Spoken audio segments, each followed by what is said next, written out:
പ്രേക്ഷകരെ നമുക്കിനി ഇടുക്കിയിലേക്ക് ഒന്ന് പോകാം. ഇടുക്കിയിൽ ജയൻ ചേരുന്നുണ്ട്. കഴിഞ്ഞ ദിവസമൊക്കെ വലിയ രീതിയിൽ മഴയായിരുന്നു, മണ്ണിടിച്ചിലൊക്കെ വ്യാപകമായിട്ടുണ്ടായിരുന്നു. ജയൻ, ഇപ്പോൾ മഴ എങ്ങനെയുണ്ട് അവിടെ? എന്താണ് ഇപ്പോഴത്തെ ഒരു അവസ്ഥ?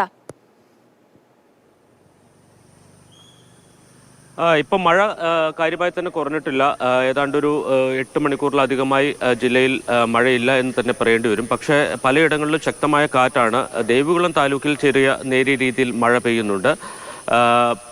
പക്ഷേ പുഴകളിലൊക്കെ ജലനിരപ്പ് വളരെ കൂടുതലാണ്. കാരണം ഡാമുകളൊക്കെ തുറന്നിരിക്കുകയാണ്. അതുകൊണ്ട് തന്നെ പുഴയിലെ ജലനിരപ്പ് ഉയർന്ന നിലയിലാണ്.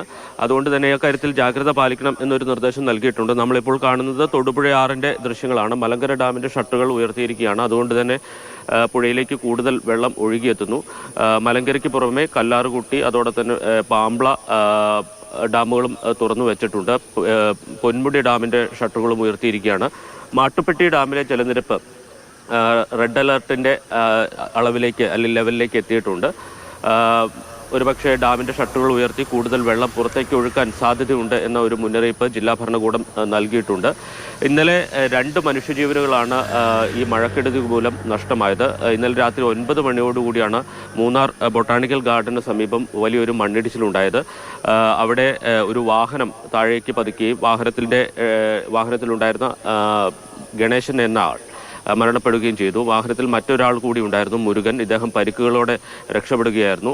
മൂന്നാറിൽ നിന്ന് ദേവികുളത്തിന് പോകുന്ന പാതയിലാണ് ഈ അപകടമുണ്ടായത്. അതോടൊപ്പം തന്നെ ഉടുമ്പൻചോലയിൽ മരം വീണ് ഒരു തൊഴിലാളി സ്ത്രീ മരിച്ചു.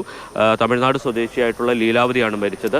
എന്തായാലും മഴയുടെ ശക്തി കുറഞ്ഞത് ജില്ലയെ സംബന്ധിച്ച് ആശ്വാസം നൽകുന്ന ഒരു കാര്യമാണ്. പ്രത്യേകിച്ച് മലയോര മേഖലയിൽ വ്യാപകമായി മണ്ണിടിച്ചിലും അതോടൊപ്പം തന്നെ മരം വീണും ഗതാഗതങ്ങൾ തടസ്സപ്പെട്ടിരുന്നു. എന്തായാലും അതുവഴിയുള്ള ഗതാഗതം പുനഃസ്ഥാപിച്ചിട്ടുണ്ട്. പക്ഷേ മഴ കൂടുതൽ ശക്തി പ്രാപിക്കാനുള്ള സാധ്യതയുണ്ട്. അതുകൊണ്ട് തന്നെ ഇപ്പോഴുള്ള ജാഗ്രത വീണ്ടും തുടരണം എന്നുള്ളതാണ് ജില്ലാ ഭരണകൂടം നൽകുന്ന നിർദ്ദേശം. ശരി.